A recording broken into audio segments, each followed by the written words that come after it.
Welcome today to our seminar on the Water Activity 301, talking about physical properties and its relationship to water activity and the role that water activity can play in helping with physical properties and being able to control those things that can happen that are degradative to the shelf life of a product, and how they relate to water activity, and how you can use water activity to predict and to control some of those things that might happen. So just as for an introduction, some things to note about this seminar. One of them is that it's assumed that that the people who are listening to the seminar have a basic knowledge of water activity and moisture absorption isotherms. So we're not going to go over what those are, and we're not going to spend time on theory or anything about water activity or isotherms. We have other seminars that are available for that. Our Water Activity Basics, Water Activity 101, that will discuss what water activity is. But we move forward with the assumption that there's an understanding of water activity and moisture absorption isotherms. What's presented in here is meant to be strategies for using information to investigate physical stability and issues that surround physical stability. They're meant to provide principles that you can follow and then try to apply to your specific situation.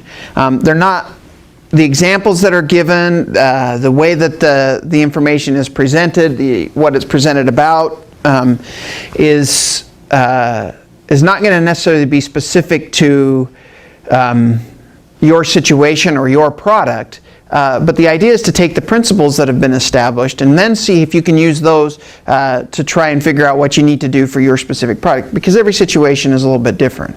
And the issues that each of you are dealing with in your particular function and job are going to be a little bit different. But what we're trying to establish here are some basic principles that you can then broaden on and take and use, hopefully to your advantage, to be able to improve your job and the things that you're doing, and maybe make things a little bit easier and more effective. So keep that in mind as we go through everything.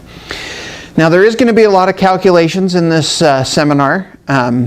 Math seems to scare everybody. It's been shown that if you give somebody a problem in equation form, in most cases they can solve it, but if you give them the same problem in a story problem form, they immediately stop and can't figure out how to do it. But the fact is that we can all do math pretty well, and these calculations, again, don't get caught up in the calculations. Focus on the principles and the ideas that we're trying to get to, the models that we're trying to use, and what they might provide for you, and then worry about the actual calculations later. And most of these calculations that we present today are actually in an Excel sheet that Decagon is happy to provide to our customers at no cost, where you can plug in data that's specific to your product, and the calculations will be done for you automatically. So keep that in mind as we go through all these calculations. If you get lost in some of the calculations, don't worry. Keep in mind the idea, the principle of what we're doing, what it could possibly do for you, and then later on you can worry about the calculations or get the Excel sheet and do the calculations, and those calculations will be done for you automatically.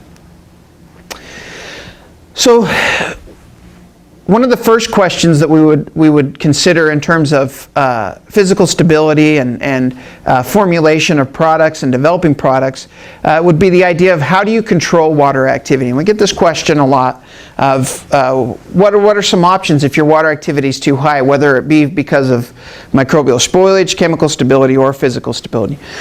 What are some options that you have in order to lower the water activity? Well, the water activity can be lowered one of two ways. One is through driving out water or dehydration, and that's probably one of the most common ways of lowering water activity, through either baking or through dehydration or through spray drying, freeze drying, any of these techniques that are removing moisture from the product at the same time as lowering the water activity. But there are situations where you might have a product, an intermediate moisture product, where you don't want to remove a lot of moisture. The moisture is giving it a soft, moist kind of a texture. Are there other options other than just drying out and removing water to lower water activity? And keeping in mind that that water activity is the energy of water, one of the ways to alter the water activity is by changing its energy through the chemical interactions that it undergoes. So as water undergoes hydrogen binding, as it undergoes ionic binding, as it experiences van der Waals forces, all of these things change its energy state and make it more stable and lower its energy, making it less energetically available for things to happen, to be a plasticizer, for physical phenomenon that could happen, phase transitions, those types of things, as well as chemical stability and microbial stability. So you don't have to necessarily remove water in order to get the water activity down. You can have the exact same amount of water and change and lower the water activity simply by adding something into the formula that likes to interact with water. And so obviously that's got to be something that's polar, and we call these things humectants for a general term. Technically things like salt would be electrolytes and not technically humectants, but we're going to use the term humectant in this case as a general term for anything that you put in as an additive that its main function is to lower water activity or to preferentially absorb water. And so some examples of humectants that are commonly used are sugar, simple sugars like glucose and sucrose and fructose. Glycols like glycerol is or glycerin is a very popular humectant. Salt is a very effective humectant, and we've known that for thousands of years, that if you take a piece of meat and put salt all over the top of it, that you can preserve that meat for an extended amount of time. Why is that? Well, they didn't necessarily know what was going on, but it has to do with water activity and being able to have the salt go in and interact with the water. It's very effective at doing that, and it lowers the water activity. Keeping in mind that there's some things that you have to consider and keep in mind for when you're using these humectants. There are some limitations to when you lower water activity. One of those is solubility. For instance, salt saturates at 0.75 water activity. So if you try to lower water activity below 0.75 with salt, it's going to be in the form of a solid. And you're going to have crystalline salt in a product, and that's probably going to give it some bad texture. You're going to have some properties that aren't necessarily desirable. So solubility limits are an issue. That's one of the reasons why glycerin is such a popular humectant, is that it's completely miscible in water. Some other things to think about: molecular weight. The lower the molecular weight, the more effective a humectant. So if you think about a simple sugar compared to something like starch that's just huge, and because it's a linking up of simple sugars into a complex carbohydrate. Simple sugars are going to be much more effective humectants than starch, or large molecular weight, even though they have polar sites on them. They aren't readily as available in these large complex carbohydrates because they fold on themselves, and they hide or limit the availability of sites for water to bind, unlike with a simple sugar. Obviously, when you're adding something to a product, it's going to come with some other changes, and a lot of those are organoleptic changes, such as if you add salt as a humectant, it's also going to bring with it a salty flavor. If you add sugar, it's going to make it sweet. So there can be consequences to the flavor from these humectants. Glycerin, another advantage is that it tends to be fairly neutral in terms of taste, although it can have some bitterness in the aftertaste if used in high concentrations. Another thing to consider is what the consequences of bringing in large amounts of humectants can be. For instance, if you bring in a lot of sugar, that sugar in solution is going to be susceptible to crystallization if the product dries out or is exposed to lower humidity. And if that crystallization does occur, then that's going to be a problem. It'll render the product not usable anymore and end the shelf life. Reactivity is also a consideration. If you bring in sugar as a humectant into a material that has protein in it, you're suddenly susceptible to the Browning reaction, Maillard-Browning reactions. So one of the solutions is to use a non-reducing sugar as your sugar additive, or some other kind of an ingredient in combination with sugar. I have a great example of this. We're working with a customer who was trying to make a shelf-stable cookie dough, and needed some help on the product. And the product was a low enough water activity, down below 0.7. And might surprise people, because usually you buy cookie dough in the refrigerated section, but one of the reasons why you do that is because of this susceptibility to browning. But they were wanting to make a shelf-stable cookie dough. Eggs were pasteurized, so they weren't a problem. But the problem with this product is they would make it and it would sit in the container, and after a couple of days you'd open it up and it would just be this nasty, ugly brown color. And the reason was they were using a lot of sugar as a humectant to get the water activity down, and you also have flour in there with with relative high amount of protein. Protein and sugar together, ideal conditions for browning reactions. So one of the things that they did was cut down and replace some of the sugar with glycerin that's non-reactive, and they were able to get some control over that browning reaction. So it takes some, this is kind of what you would call the art of product development, is to figure out how to use these humectants to lower the water activity to your benefit, but at the same time keep the product the way that it needs to be, to be acceptable to consumers. And toxicity, propylene glycol in high concentrations has been shown to be toxic to humans. So in human food, it's limited in the amount that you can actually use as a humectant. So if you want to control water activity with these humectants, how much do you add? And that's an excellent question. You can try the cook and look approach, where you add a certain amount, check the water activity, see if the product works, add a little bit more, check the water activity, add a little bit more, check the water activity, and keep going until you get to the point where you want. But there actually is some models that exist that make this a little bit easier. Models that you can actually use to figure out, based on what the ingredients are, what your water activity is. And one of the most useful is what's called the Ross equation. And it simply says that if you know what your water activity is now and the water activity of whatever you're going to add, you just multiply that together and it will tell you what your final water activity will be. So it's a pretty simple concept, and it actually works remarkably well. So in theory, you could take all of the ingredients that you have in your product and figure out what the individual water activity of each ingredient is, under the assumption that they're being dissolved completely in the water that's in the system, which isn't going to be true, obviously, because they're all going to be accessing the same water, but it's an assumption that you would make.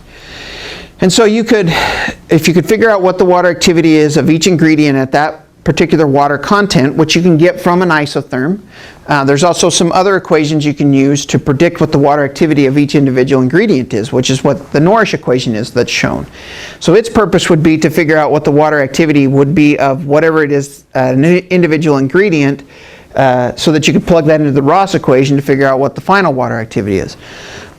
So this Norrish equation, what it does is actually uses an empirical constant to try and account for non-ideality, which causes things to deviate from Raoult's law, which simply states that if you know the mole fraction of water versus the mole fraction of the solute in the water, you know the water activity. But that doesn't hold true, and we know that it doesn't hold true because it can't account for interactions that happen between solute and water. So the Norrish equation uses this empirical constant k to be able to account for that. But of course you got to have that k value in order to be able to use the equation. And that k value isn't necessarily available for every type of material. There is a couple of publications that lists some k values for different products. And in our Excel sheet we list those k values, and we have these equations built right in so that you can plug in information specific to your product to be able to do some of this predictive modeling. Where this comes in, becomes most useful is in a situation where you have a current water activity. It's too high, say it's 8.5, you want to get it down to 8.0. How do you go from 8.5 to 8.0 if you wanted to add, say, glycerin? How much glycerin do you have to add in order to move from 8.5 to 8.0? You can use these models to actually determine or get very close to the amount of water that you would need to be able to do that. What you would do is first use the Ross equation. Your final water activity would be the water activity you desire. Your initial water activity is what your water activity is right now. If you take the final water activity that you desire and divide by the initial water activity, it will tell you what the water activity needs to be of the additive that you're going to bring in. Once you know what that what the water activity has to be of the glycerin solution that you're going to bring in, then you can go back to the Norris equation and get the K value for glycerin and solve, in this case, for the amount of the fraction or concentration of solute, and from that you'll be able to figure out exactly how much glycerin you should put in to be able to achieve your desired water activity in your final product, or at least get close. These aren't going to be perfect. They make lots of assumptions. They're models. But it saves a lot of cook and look experiment time to zone in right on where you need to be, and then it just takes fine-tuning to be able to make adjustments after that. So these can be very powerful if they're used correctly. And again, we offer these predictive models in our Excel sheet with the calculations done. You just have to plug in your information.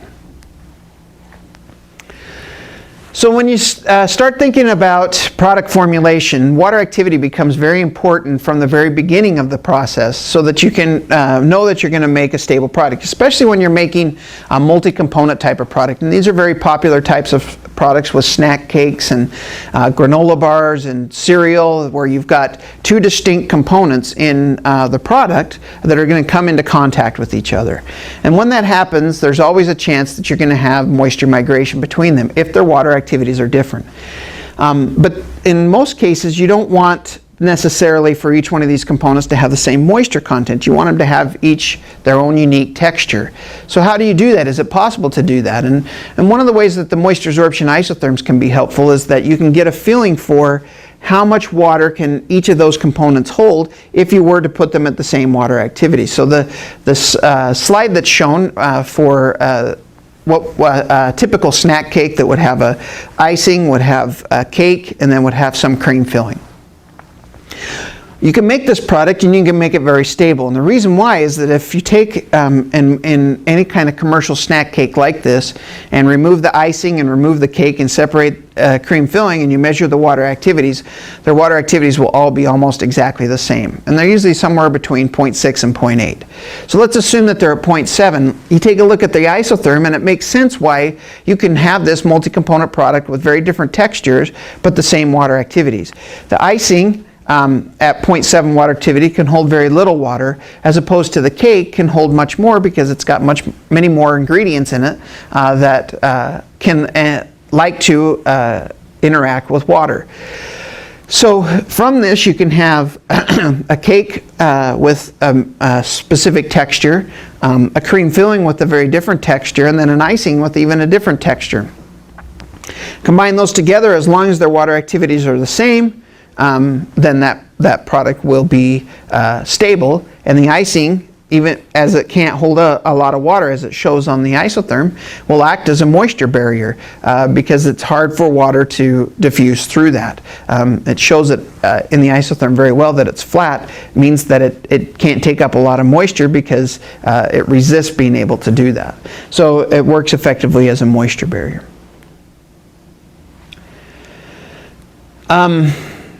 Another advantage of water activity in terms of product formulation is to use it for raw ingredient inspection. Many companies now are requiring their suppliers or their vendors to specify a water activity on ingredients that are incoming. And the reason why this is beneficial is that you have an idea of where you're starting from. Plus it helps to know whether or not your product's consistent. If you get from a vendor an ingredient whose water activity is constantly changing all around, that's a pretty good clue that the ingredient isn't being processed in a consistent way, and that may cause problems down the road as you try to manufacture using that ingredient. So water activity, 5-minute test. It's very easy to do on incoming ingredients for inspections, or require on a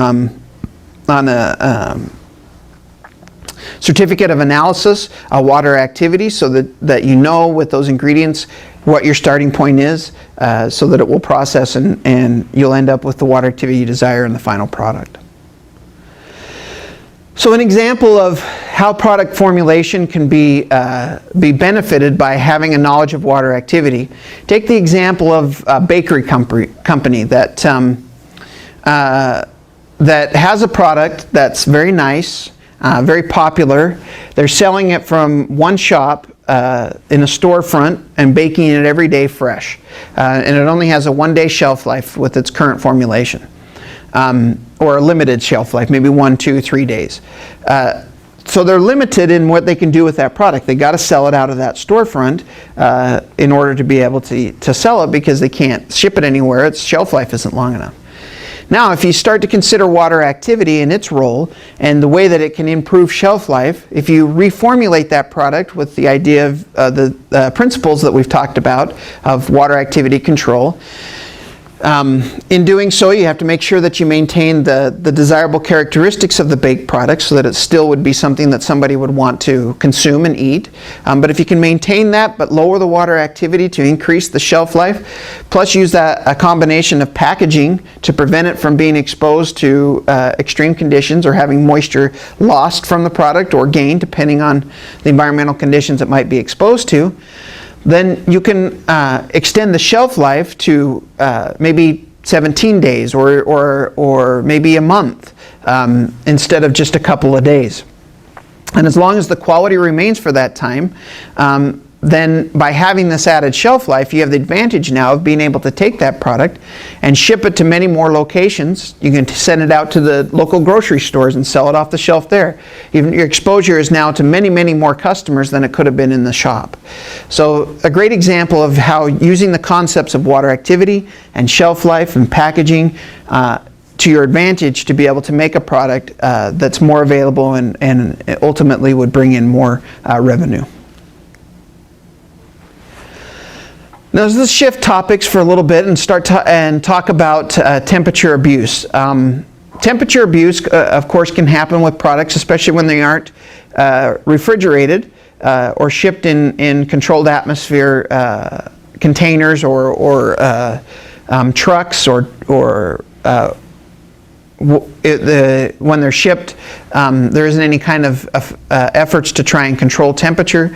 Then there's the potential for temperature abuse. It can happen after the consumer purchases a product as well. They put it in their trunk or they put it in the back window during a hot day, and it gets exposed to real high temperatures. So it's important to have an understanding of what the consequence of those high temperatures can be. Now, temperature in and of itself can present issues because it brings in heat, it increases energy, and you can use Q10 values, Arrhenius types of equations to try and relate temperature to the rates of things that could happen that are degradative. But something that a lot of people don't consider is that when you change temperature, you also change water activity. And so there can be an even bigger problem than originally thought. Not only is temperature causing a problem, but the increased water activity that could result from the temperature abuse is also causing problems. So having an understanding of how your product, how the water activity of your product reacts to temperature is very important. And this is very easily done with moisture absorption isotherms if you create an isotherm for your product at several different temperatures. And that will take some time, but with new instrumentation such as Decagon's Aqualab VSA, it's much less labor intensive than it used to be when we were doing isotherms using traditional desiccator methods. But with an isotherm at different temperatures, you can take, for example, at a given moisture content, because if your product's in a package, its moisture content isn't necessarily going to change. There's a high level of moisture diffusion out, even though the permeability of the packaging material will also change with temperature. But assuming that the moisture content stays the same, as you can see on the diagram that's shown here from some work by Ted Labuza, at a given moisture content, you can have very drastic changes in water activity depending on the temperature.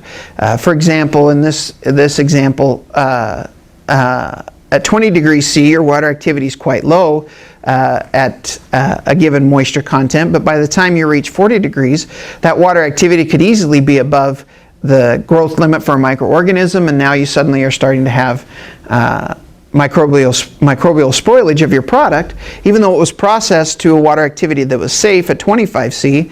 Now at 40 degrees C, it's high enough where the growth of that organism can be supported. Now, not every material reacts the same way to temperature, or its water activity doesn't react the same way to temperature. It's very specific to each product. So it's worth going through the exercise for your product to figure out what the temperature effect is on the water activity. For some types of products, there's very little effect. In some types of products, as temperature goes up, water activity goes up, but the reverse can happen as well.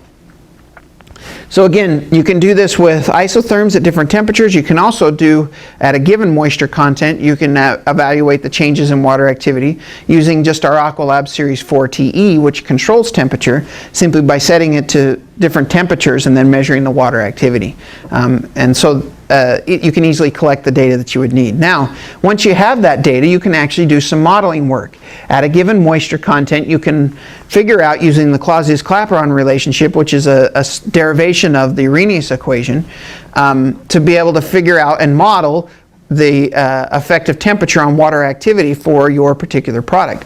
And that would then allow you to be able to extrapolate to different temperatures, or interpolate to different temperatures, what the water activity will be at that given temperature without having to actually take a measurement at that temperature. So shown here is an example of what the Clausius-Clapeyron relationship looks like. How would you actually use that in terms of practical sense? Well, what you would do is, and again, this is in our Excel sheet, so you could take our Excel sheet, run water activities at a given moisture content using the Aqualab at, say, 3 different temperatures, maybe 4 different temperatures. We could do, 15, 25, 35, 45, whatever the case may be. Then once you have that data, what you're going to do is plot 1,000 over the temp in kelvins versus the natural log of the water activity reading value that you got. And when you do that plot, the slope of that plot, based upon our Clausius-Clapeyron equation, if you look at the form of that equation, it takes on the form of a straight line, with the slope being the heat absorption, that theta H value, divided by the gas constant multiplied by 1,000. And that's the value that we don't know in the equation. That's the unknown. We know the temperatures that they're dealing with. And what we want to predict is what the water activity is at the second temperature. We know what our original water activity is at a given temperature, but what we don't know is what that theta H over R value is. And heat absorption values aren't readily available in the literature to go look up, and so this is a way to be able to figure that out. So using the regression analysis of that plot of the natural log of water activity versus 1,000 over the temp in kelvins, you do regression analysis, you get the slope, in this case 0.4634, multiply that by 1,000, and that becomes the value that you would plug in the place of the theta H over R value in the equation, with the gas constant in the form of 8.314 joules per mole degree Kelvin. You can also use this to solve for the heat absorption. If you want to know what that is for your particular product, you just use the gas constant there and multiply that by the slope, and it will give you what your heat absorption is. Once you have that value, we could now take a situation where, let's say, we want to know what the water activity is at 80 degrees C, but we don't want to take a measurement, or can't take a measurement at 80 degrees C. So we take our equation with our known value for theta H over R, we plug it into to the equation with our known water activity at 0.680 at 25 degrees C, transferring 25 degrees C into kelvins, that's 298. 80 degrees C in kelvins is 353. We plug those in for T1 and T2, do the calculation, and what we find out is that the water activity at 80 degrees is going to be 0.87. It was 0.68 at 25 C, it's gone up to 0.87 at 80 degrees C. Assuming that the relationship remains linear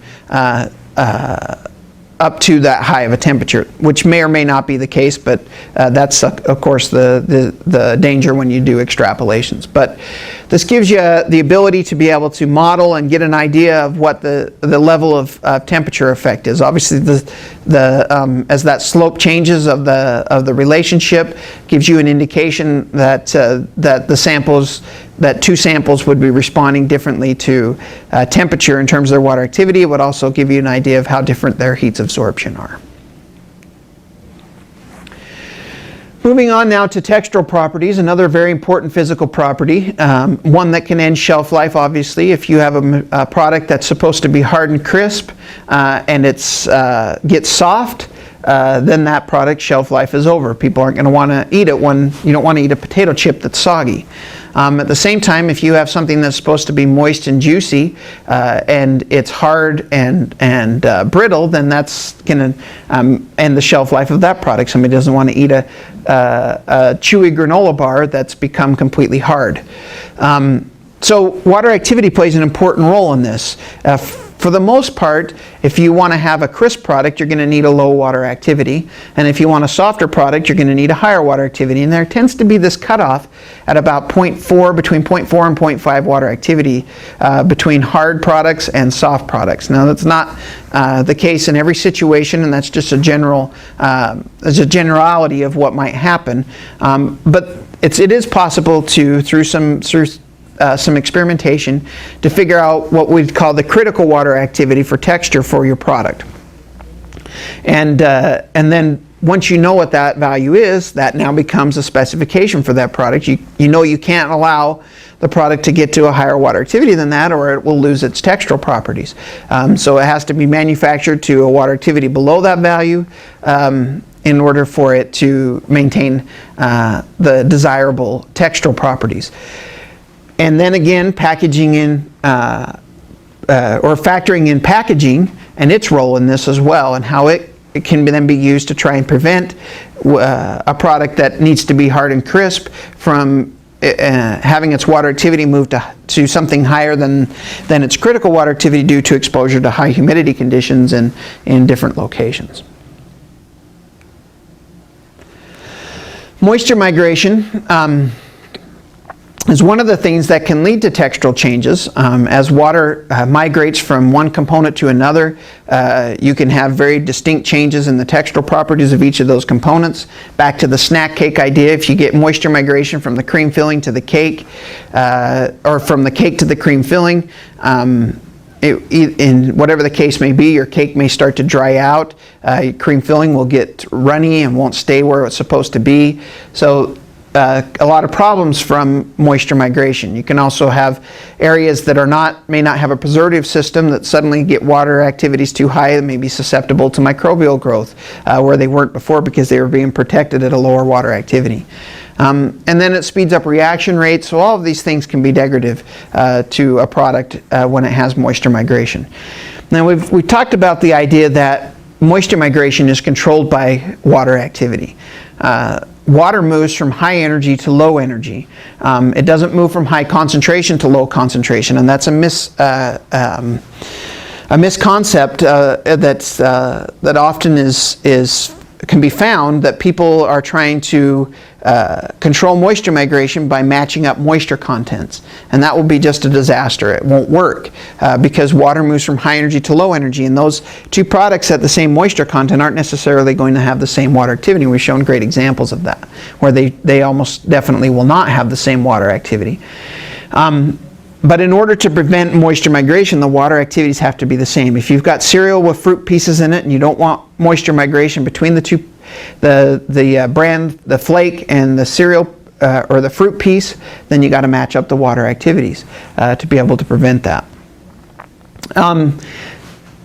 Sometimes that's not always possible, and so there are some other things that you can do to prevent moisture migration. If you know that you're putting two components together whose water activities are not the same, and you don't want moisture migration to occur, then there are some other things that can be done, like using edible barriers, such as chocolate is one that's commonly used, or you can go to the extreme of using some separate packaging.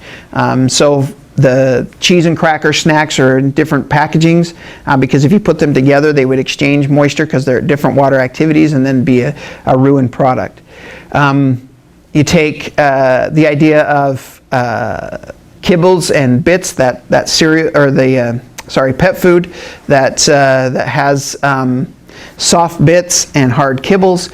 How do they make that? Well, those bits and those kibbles are at the same water activity. They just have different levels of humectants in them to give a much different texture. So again, using this idea, this concept of water activity will be very valuable in being able to understand, if you're trying to make a multi-component product, some of the problems that you might encounter. Now, what if you're going to take two ingredients and you want to put them together, and this is dry ingredient mixing, not necessarily wet ingredients, where you would then bake it and then things are going to be completely combined, in which case they essentially become one system. And what we're talking about here is where you're taking two dry ingredients and putting them together, in which case each of them exists as essentially an individual system that's in contact with each other. If you're going to do that, and they're going to start at different water activities, what will their final water activity be? And it won't be the average between the two, it won't be the midpoint between the two, because it's going to be dictated by the absorption properties of each of the ingredients. So for example, let's say you were to take two ingredients that are shown here, ingredient 1, ingredient 2, and you were going to mix them together, and ingredient 1 started at 0.2 water activity and ingredient 2 started at 0.7. What would be the equilibrium water activity when those two come into contact and have had contact with each other? Well, there is a way to be able to predict what that is using some techniques. So let's take an example here where we have dried apples and granola being mixed together in a 30 to 70% mixture. So 30% apples mixed with 70% granola. The apples have an initial water activity of 0.67, so that would be ingredient 1. And the granola has an initial water activity of 0.18, which is ingredient 2. So when they come into contact with each other, water again moves from high water activity to low, so the apples are going to experience a water activity loss, or a lower water activity, and a subsequent loss in moisture. And the apples are consequently going to absorb that water and experience an increase in water activity. And the way that will happen will be based upon the isotherm of each one of the individual ingredients. So in order to be able to determine what the equilibrium water activity is going to be, we have to use the isotherm information to be able to do that. And one of the most effective ways to do that is through what we call combined isotherm method. And you can use different types of isotherm models to do this. The example that we show here is using what's called the double log polynomial equation, one that we've developed here at Decagon, because of its effectiveness in being able to model isotherm data, even when there's changes and curves, and even more effective than, say, the GAB equation. This is an empirically derived model that uses empirical constants in a polynomial equation to be able to do that modeling. And so I'm going to show here just and explain a little bit how you would do this. Again, here's a principle that I'm providing. These calculations don't necessarily get hung up in them. We have them built into the Excel sheet, but try to get the idea of the concept of what we're doing here so that you could apply it to your specific situation. So one of the things, what we really need to know is what the combined moisture content is going to be of these two ingredients. So that's where we start. And if you want to know what the combined or average moisture content is, what you do is you take the mass fraction of each component, which is dictated by how much we're combining together, multiplied by what their moisture content is when they're put together. And so we can get from that the mass fraction value. And so that would be, in the case of granola, it was, we were putting in, if you remember back, we were putting in 30% apples to 70% granola. So 30% multiplied by its moisture content, 70% multiplied by its initial moisture content, and that gives us our mass fraction. And then we'll multiply that by the moisture content of each of the components, sum those up, and that would give us our moisture content. So we can use that fact to be able to solve for and determine what the equilibrium water activity is going to be. And then from that equilibrium water activity, we can actually figure out what the moisture content of each individual ingredient is going to be. The moisture content of each ingredient will be dictated by its isotherm model, and that's what's shown down in the middle of the page, where we have the moisture content sub I is equal to B3 for that component, multiplied by what we call a chi value. This chi value is equal to the natural log of the minus natural log of water activity. And then that's going to be added to a second constant specific to that component, multiplied again by the chi value squared, and then another constant for that component multiplied by just the chi value, and then added on as an additional constant for that component. So if we knew the constants for this particular product, and we knew and we had a chi value to use, or a water activity to use, and since that chi value is the natural log of the minus natural log of water activity, what we need to know to be able to solve for what the final water activity or moisture content of each ingredient is going to be is what the equilibrium water activity is going to be, and we can plug it into this equation and find out what the moisture content will be of each one of the components.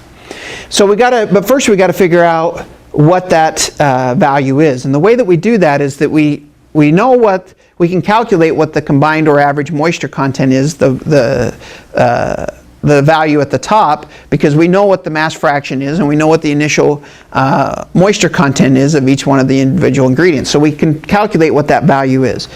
We set that equal to a combined isotherm. So we're going to combine the constants for each one of the individual ingredients and essentially make a curve for a combined isotherm between the two isotherms.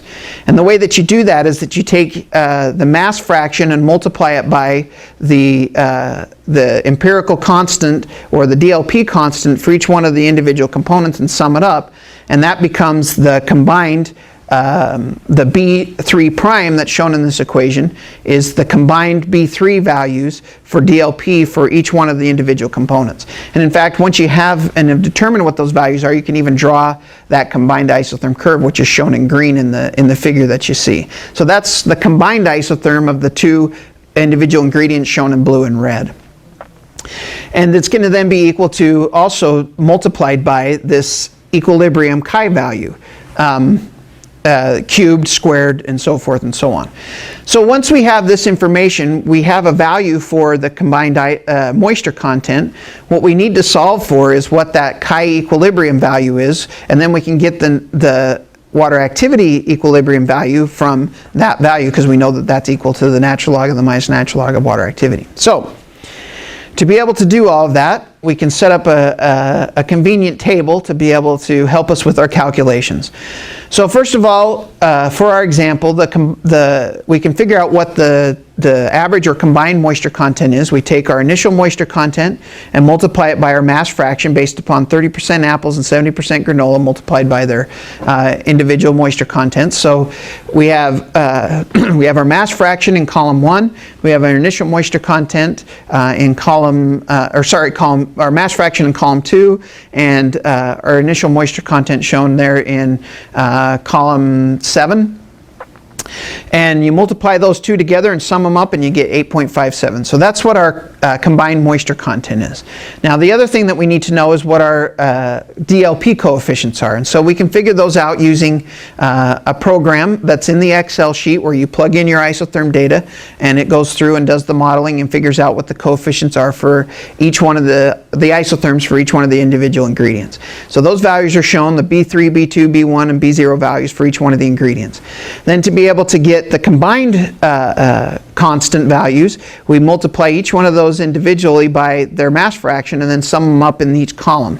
And that gives us the combined values. So now we have the combined constants for our combined isotherm. The next step is to, using the equation where we know the average moisture content is equal to the equilibrium chi values multiplied by the combined DLP constants. What you can do is use a function in Excel where you can tell it that it needs to change the value of the chi equilibrium value until the equation with the combined DLP coefficients gives you the same answer as what you figured out the combined moisture content to be, which is 8.57. So from that you'll get this equilibrium chi value, which in this case was 0.43. Now to figure out what the equilibrium water activity is, we take that equilibrium chi value and plug it into our equation, and we get out that the equilibrium water activity is going to be 0.52. And with that equilibrium chi value, we can plug that into the equation for each of our individual components using the DLP coefficients for that component and figure out what their final or new moisture content is going to be at that equilibrium water activity. And that's shown in the final column where under final moisture content. So we would have had a situation where we had an initial water activity of 0.67 for our apples and 0.18 for our granola. They're now going to, after a certain amount of time, they're going to come to an equilibrium water activity of 0.52. When they get there, the moisture content of the apples is going to change from 22 to about 15%, and the moisture content of the granola is going to change from 4% to about 6.5%. And that would be the product that you would have. We did this, and the actual results were that they equilibrated at about 0.5. Ingredient 1, the apples, had 14.7%, and ingredient 2 had 6.4. So this prediction obviously worked very well. It did a very good job of predicting what actually happened with this material without actually having to go through and do the entire experiment. All you needed was the isotherms for each one of the individual ingredients to be able to do these calculations. So from the isotherm, this information is very valuable, can let you know what's going to happen to this product, whether that final water activity is going to be an acceptable value, what is the consequence of moisture content for each one of the ingredients. All of this can be modeled through using this technique or this principle. Now the one thing that this doesn't tell you is how long it's going to take for this to happen. It tells you where they're headed to, but it will depend upon the diffusion coefficients of each individual ingredient of how fast this would happen. And it is possible to be able to figure out what that is. Once you know what the equilibrium water activity is, you can use a dynamic or static isotherm to figure out how long it will take to go from its initial water activity to that final water activity for each one of the individual ingredients, do some calculations on the kinetics of that, and figure out what the time frame would be for this process to happen. But without knowing what that equilibrium water activity is, you couldn't generate that information because you wouldn't know what the endpoint or what the endpoint would be. Moving on now to powders. Powders can be problematic. They cake, they clump, they have all kinds of issues. They're very difficult to be able to evaluate. Trying to figure out a way to be able to track and measure and quantify flow and level of caking and clumping is actually quite difficult. But essentially what happens is that as a powder is wetted due to exposure to higher water activities, it goes through a process of because of this layer of or surface layer of moisture becoming attracted to the other materials that are around it, and you get that starts to the stickiness or the clumping, and then it can go through different stages and go to where it's clumped and completely caked, or if it continues on even to liquefaction. And all powders are susceptible to this. It can be a big problem. Obviously, if you're working with powders that are supposed to be flowing through hoppers and through pipes, and they start to clog up, then stops the process. Somebody's got to go up and beat on it until it starts to flow again.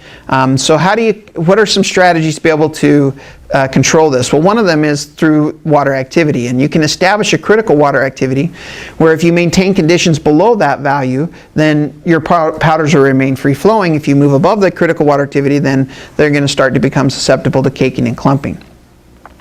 And so by having and knowing what that value is, you can treat powders at values less than that. You can use packaging that will make sure that that they don't move to water activities higher than the critical value. Use desiccation in the package to try and prevent the powders from getting to higher water activities. Agglomeration to try and have larger particle sizes that aren't as susceptible to caking and clumping, or the use of anti-caking agents. And what becomes really important in terms of powders and flow and their properties and their shelf life and degradation is what we call glass transition. And most powders, and they're often spray dried powders, when they get spray dried, they're in an amorphous state and it's a glassy condition, what's called glassy, or a super cooled liquid, because they aren't a true solid, and they aren't in their most stable condition either. Although in this glassy condition, they will have an extended shelf life and they will be stable for an extended time. It's what we would call a metastable condition.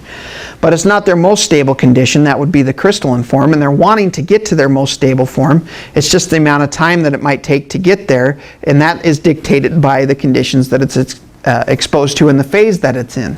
And so by manufacturing these materials into this glassy state, you can drastically extend the shelf life, prevent them from caking and clumping and so forth.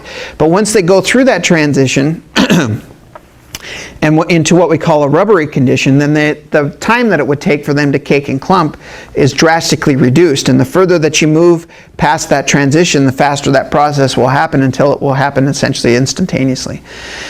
Traditionally, glass transition has been investigated using thermal techniques and establishing a value called the TG value. And this is readily available in the literature, and its relationship to these problems can happen, even creating models to try and predict rates of degradation based upon the TG value. But the fact of the matter is that temperature isn't the only thing that can cause a phase transition. The other important element is the level of plasticizer. And as you increase the plasticizer, you can also induce a phase change even without having a temperature change. And because that was the case, we were able to actually take isotherms, specific types of isotherms called dynamic isotherms, that are characterized by very high resolution. And this is distinct in comparison to a static isotherm, which has limited resolution because you have to wait for equilibration. These dynamic techniques for isotherms that you can hear about or learn more about in some of our other seminars are much faster and give much higher resolution. And because of that, what we're able to observe is what you see on this curve for spray-dried milk powder, where the isotherm goes through a very distinct inflection at just above 0.4 water activity. Very distinct change in the absorption properties occurs at exactly that water activity. Well, through comparisons to DSC data and some investigation on this material, we're able to determine that what that's actually giving us an indication of is this glass transition due to an increase in plasticizer. Our temperature is constant during this whole process at in this case at 25 degrees C. But we can induce this phase change just simply by scanning the water activity or increasing the water activity. And so we can identify that inflection point as a critical water activity for a phase transition. Down below, it's in an amorphous glassy state or supercooled liquid state. When it moves above that critical water activity, it's now into the rubbery state and becomes much more susceptible to degradative reactions that could occur, such as caking and clumping.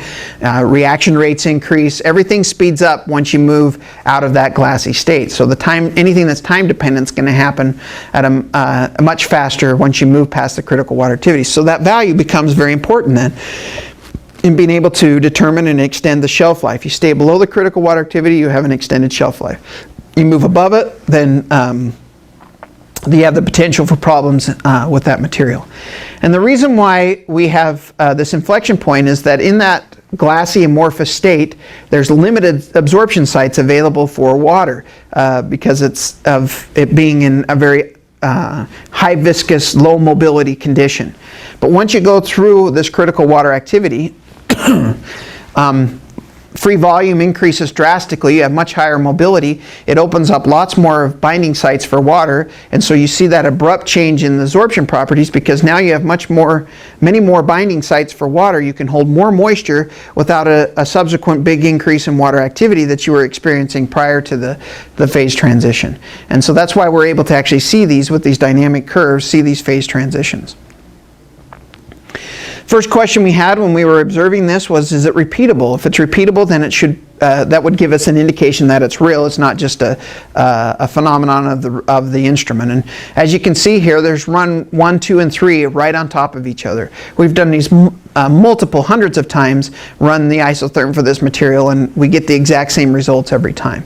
So it obviously is giving an indication of a real phenomenon. Now, where exactly that happens is also a time-dependent process, because what we're actually measuring is a time-dependent process, this glass transition that happens. It's a kinetic. There are both thermodynamic and kinetic theories about it, but every indication is that it's a kinetic event that can be altered based upon the time frame that's associated with whatever you're using to investigate it, whether it be a DSC analysis or thermal techniques, or this dynamic isotherm technique looking at plasticization.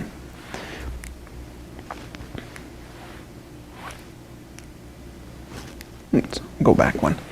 So why does this work? Well, this figure gives a good example of why this concept actually works. Because what's happening here is that you have, for thermal techniques such as DSC, you're going to hold water activity or moisture content constant, not necessarily water activity because you're changing temperature, but you'll hold moisture content constant and then scan temperature until you experience a phase change or through a glass transition. If you take and you hold the temperature constant and you scan the amount of water activity or the plasticizer level, you're going a different direction, but you get to the same exact point.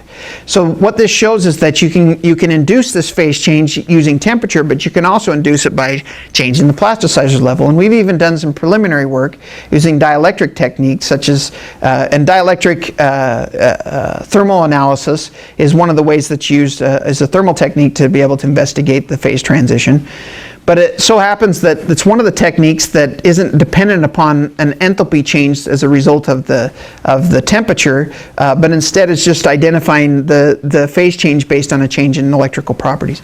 So in theory, those electrical properties could change whether or not temperature is causing it or whether or not humidity or water activity is causing it. And we have some initial data to show this to be the case, where we can actually go either direction and get the same point using these dielectric techniques. So that it gives even more credence to the fact that this technique of using moisture absorption isotherms is seeing essentially the same glass transition. And then if we change the isotherm temperature, we also will see that the critical water activity changes. As you go from 15 to 40 degrees, the critical water activity goes down as you change temperature. So it's temperature dependent, and basically it's showing that if you have high water activity, you're going to have a lower TG. If you have lower water activity, then you're going to have a higher TG. So why this is important is that if you have a material that's, say, sitting at 0.3 water activity at 25 degrees C in this particular spray dried milk powder, let's say it's at 0.38. At 25, that product's going to be okay because it's below the critical value. But if the temperature goes up to 40, the critical value has shifted down to a value less than 0.38, and now that product will have gone through a glass transition and will become susceptible to things happening much faster as a consequence of the phase transition. If we actually plot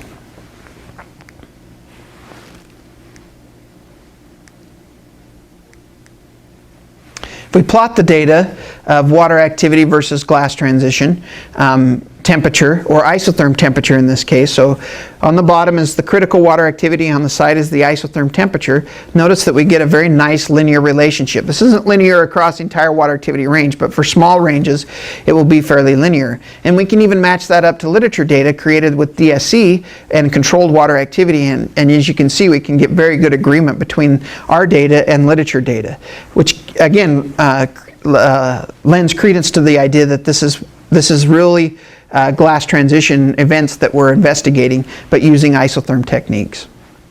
And we've seen in the literature that there is definitely a relationship between water activity and glass transition temperature, and that it is fairly linear over short ranges of water activity. This work from Roos and Carrel from '91. And what's interesting about this technique of being able to do dynamic isotherms and also this phase transitions is that with the equipment that we provide, the Aqualab VSA, you can take a product and run it up to a specific water activity that's below its critical value. And if you do that and then take it back down, you won't see any hysteresis. And the hysteresis won't occur until you actually go through the phase transition at 0.43, and now hysteresis shows up. Subsequent curves after having gone through the phase transition don't experience that same phase transition, which means it's an irreversible change that occurs, and you can't just get it back into this its original state by drying it back down. So very valuable. It's very easy to do this with the Aqualab VSA, to do these types of investigations, the instrument that we provide.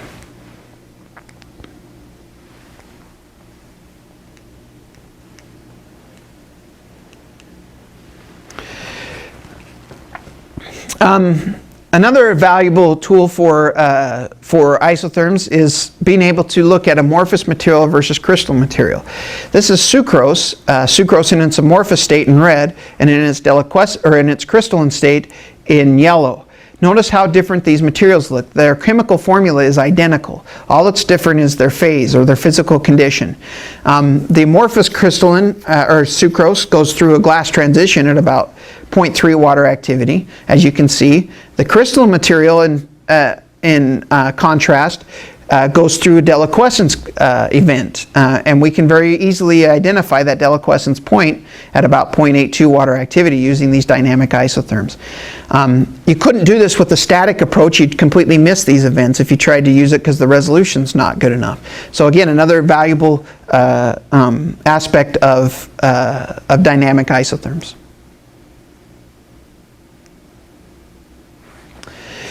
And so now just a quick introduction of our new instrument. We've talked a lot about isotherms combined with water activity as an effective way of being able to control physical stability. And so it would naturally we would want to be able to provide a tool that can help you be able to generate this data if it's so useful. And we have that in the form of the Aqualab Vapor Sorption Analyzer. This takes the place of a previous instrument that Decagon offered called the AquaSorp. The AquaSorp did just dynamic isotherms, and those are the ones that you've been looking at. But those dynamic isotherms, while they show some very interesting information about phase transitions and so forth, they aren't an equilibrium isotherm, and so they can create non-equilibrium conditions, but they also don't provide any information about kinetics of absorption and how fast things happen, or be able to determine diffusion coefficients, permeability, and those types of things. So this new Aqualab VSA, one of its main characteristics is that in this instrument is combined both dynamic methods as well as static methods. You can do either one. You can even do both on one sample. It has this very wonderful, unique stage system that makes it very easy to be able to set up these isotherms in different ways and investigate different aspects of your product. Use the dynamic to figure out where important changes are happening. Use the static, or what's also referred to in a lot of cases as DVS, to be able to investigate the kinetics of that process. And so it's a very, very valuable tool for product development and for investigating physical stability, this new Aqualab VSA. And certainly if you're interested in learning more about this, just contact Decagon. So here's the reason why you have both. So from a dynamic isotherm, as we talked about, you can get these really interesting phase transitions like the glass transition, but you can't see crystallization because it goes too fast, and you can't do any kind of investigation of kinetics. If you use a static method, as shown on the left, you can actually see crystallization. When a material crystallizes while running an isotherm, it experiences an abrupt loss in moisture at the crystallization event. And you can see that in static because you're holding it for an extended time to get equilibrium. But notice the resolution of the static curve. We don't even see that nice inflection point that we saw in the dynamic curve because our resolution isn't good enough, plus we're holding it for a much more extended amount of time. So there's give and take for both. And of course, with the static, as you see on the right, that's an example of a kinetic curve where we can take the data, the kinetic data from this curve, and do some calculations to figure out time constants and kinetics absorption.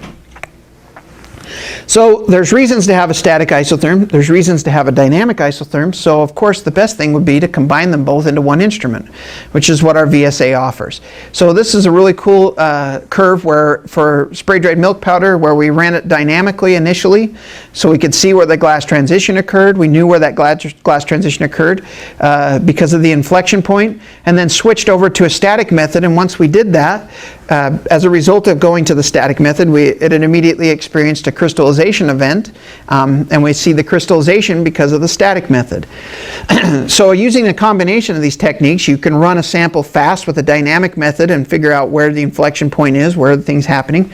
Come back, run it again now with a static approach, do the kinetics of that transition, how long will it take to go from your current water activity to get past the critical water activity. You can figure all that out with the static isotherm. So having both types of isotherms in one instrument is a very valuable tool. Now to finish up, I want to just talk a little bit about package permeability.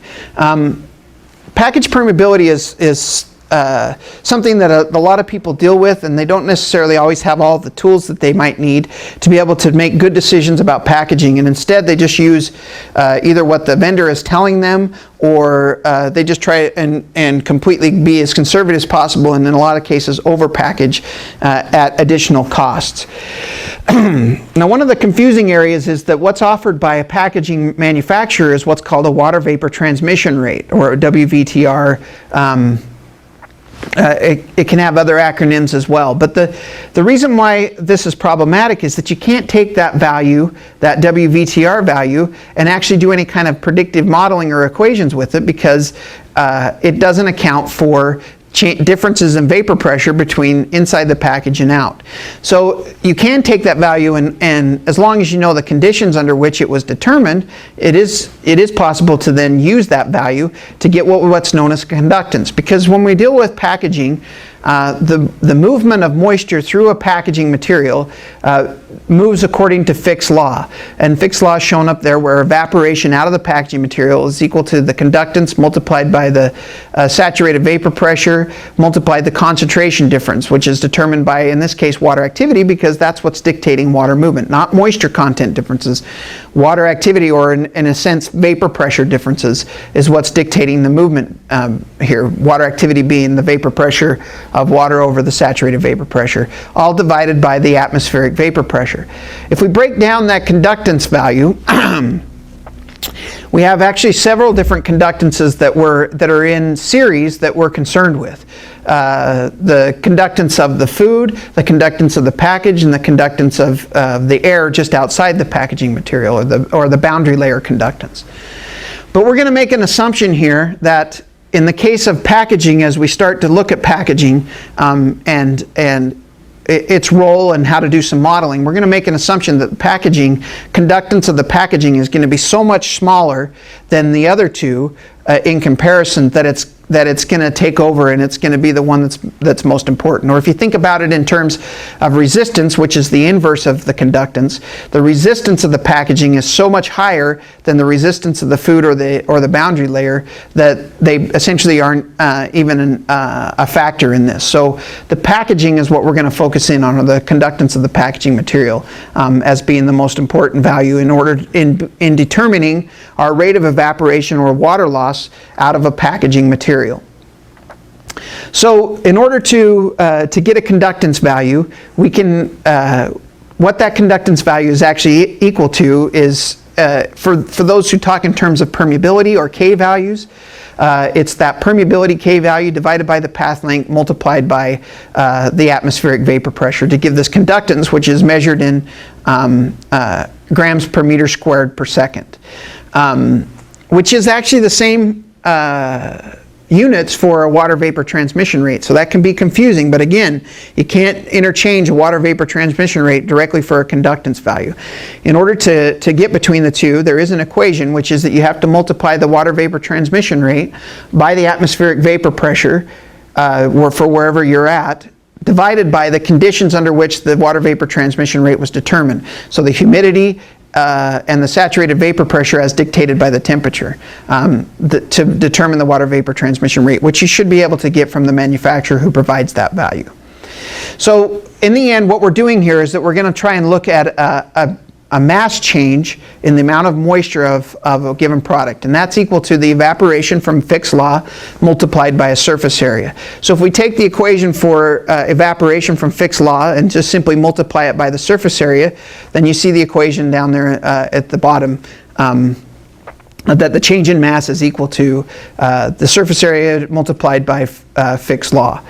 If we go through integration, then we can use that information. If we integrate this equation, what we get is, and then incorporate a time constant that's equal to, as you can see at the bottom, the atmospheric pressure, the mass of the sample, the slope of the isotherm, which we need to be able to relate the mass to the water activity or concentration differences, divided by the surface area multiplied by the conductance and the saturated vapor pressure, is all equal to the time constant in this equation. And then if we know some final water activities, some current water activity and initial water activity, then we can use all that information to solve for different factors within this equation, depending on what you want to know.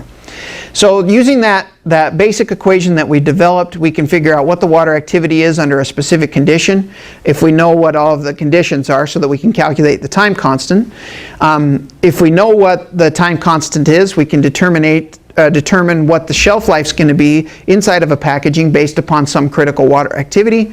If we don't know what the conductance of the packaging is, we can also do an experiment to figure out what the package conductance is of a material, or even figure out what that conductance has to be in order to get a desired shelf life, if we have the conditions under which we're concerned about.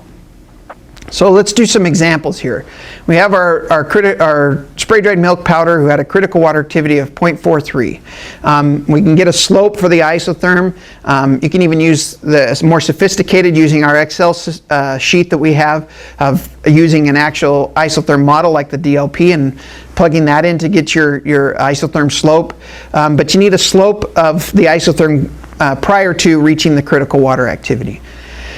Once we have all that information, if we wanted to figure out what the water activity was going to be, or what the shelf life is going to be at a given water activity, the first thing we would need to know is what our conditions are. So let's say we're exposing it to an ambient humidity of 60% or 0.6 water activity.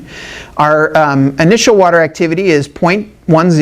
Our critical water activity is 0.43. We have the slope from the isotherm in the previous slide. Our atmospheric pressure we'll assume is 100 kilopascals. Our mass of the sample is 272 grams. Our saturated vapor pressure based upon our temperature being 25 degrees C is 3 kilopascals. We determine the surface area of our packaging material. We're given that the water vapor transmission rate of the packaging material is 4.5 grams per meter squared per days. We transfer that, or using our calculation from the previous slides, we can transfer that into a conductance value of 157.9. We plug that information in, figure out our time constant, which is 61.5. Now to determine our shelf life, we take our time constant and multiply it by the natural log of the difference between the conditions we're exposed to at 0.6 and our critical water activity divided by the conditions of 0.6 subtracted or minus the initial water activity. Doing all of those calculations, we can figure out that when exposed to 60% relative humidity in this packaging material, a product that has an initial water activity of 0.1 and a critical water activity of 0.43 will have a shelf life of 66.3 days in that packaging material. So it makes it possible to figure out exactly what your shelf life is going to be based upon your packaging materials. No guesswork. No, you don't have to actually go through and do this testing, although you may want to do that once or twice, but it gives you the ability to do some modeling and predicting without actually having to do the full-time measurements. Now let's figure out what the package conductance is based upon taking some measurements. So this is a situation where we don't know what the packaging conductance is. You've been using this packaging, but you have no idea what its conductance value is. So you can't use it to do any kind of these other predictive calculations. First thing you need to know is what that conductance is. Well, by doing a simple experiment where you expose your product to 90% relative humidity in an environmental chamber or in a desiccator. Your initial water activity, you figure out what that is. In this case, it's 0.1. You measure that in a water activity meter. Then you let it sit in there for a specific amount of time. In this case, it was 20 days. You take that out and you figure out what its water activity is after 20 days. In this case, it was 0.25. We've established that our critical water activity is 0.43, that it can't get above. We have the slope, the mass, the atmospheric pressure, all those things are the same as what we were dealing with before. So using the time that we were there, 20 days, and what our conditions were that we were exposed to, 0.9 water activity, our final water activity and our initial water activity, we can do a calculation and figure out what the time constant is for the packaging material. Once we know what that is, we can now solve for conductance using our equation for the time constant. We just replace the time constant with the conductance value, plug in our time constants at 96.3 and all the other values as established, and that tells us that the conductance of that packaging is 99.1 grams per meter squared per day. Then we can transfer that into a water vapor transmission rate using the conversion of 5.84. Now that would tell you what your packaging is, and you could do comparisons to what other packaging material is out there and figure out if you're paying too much for your current packaging, or do you need to go through some additional calculations to figure out if that's good enough for your product. So here's the conversion to go between conductance and water vapor transmission rate. A typical condition for measuring a WVTR value is 100 degrees Fahrenheit and 90% RH. Under those conditions, you basically just need to take 17 and multiply it by whatever the given WVTR value is, and from that you can get your conductance value. And you can go back the other way as well to get from a conductance to a water vapor transmission rate. So now finally, what if you have a specific shelf life that you need, and you want to know what the conductance of your packaging needs to be in order to get that shelf life? And you may find out that you're over packaging your material, or that you need a little bit better. So let's assume that you wanted to get a year's shelf life of a product that's starting out at 0.1 water activity, whose critical water activity is 0.43. It's the worst case conditions it might be exposed to is 60% RH. Then using a similar technique, we can solve, in this case our time is 365, we figure out what the time constant is going to be for the packaging under those conditions. Using a similar method as we did before, plugging in that time constant for that given shelf life, we calculate a conductance value based upon our other conditions, and it tells us that in order to be able to achieve that kind of shelf life under those conditions, we're going to have a conductance of 28.2 grams per meter squared per day. That translates into, using our conversion, to 1.66 water vapor transmission rate value. Now, common resealable plastic package has a WVTR value of about 5. So that gives you a relative sense of what kind of packaging you'd have to be able to achieve that kind of a shelf life. Again, this is going to be specific to your situation. The values are going to all be different, but the principle is the same. The idea is the same. From this, you can figure out what value you have to have for water vapor transmission rate for your packaging in order to be able to achieve what you desire for your given shelf life. And then you can go out and try and figure out if you can actually buy that, is it cost effective, and so forth, rather than just guessing or doing everything based upon what a vendor might be telling you. So these are powerful tools to be used for your situation. All of these calculations are, again, built into our Excel sheet so that you can plug in the information for your specific product, and from that get the calculations done automatically depending on what it is that you actually want to investigate. Anything from what the water activity is under certain conditions with a given packaging to what is the conductance of the packaging you have to have in order to achieve the shelf life that you want. So applying what we've learned in summary, the information presented here is meant to give you tools for looking to find ideal and critical water activities to set as specifications. And so then the idea is that you would use this information as an R&D group, as a development group, to come up with some specifications. Then you take these specifications and you use them as part of your quality control program, because water activity is a fast and easy test, and you can compare to these specifications. And these water activity specifications can be used at any plant. So you can figure them out at one specific location and then apply them to all of your plants. And then, of course, water activity is easily traceable. In the event that inspectors come in or you have customer complaints, it's easy to go back and find where the water activity was below the specification that had been established using the principles and concepts that have been introduced in Water Activity 301 today. And with that, I thank you, and we'll look to take questions.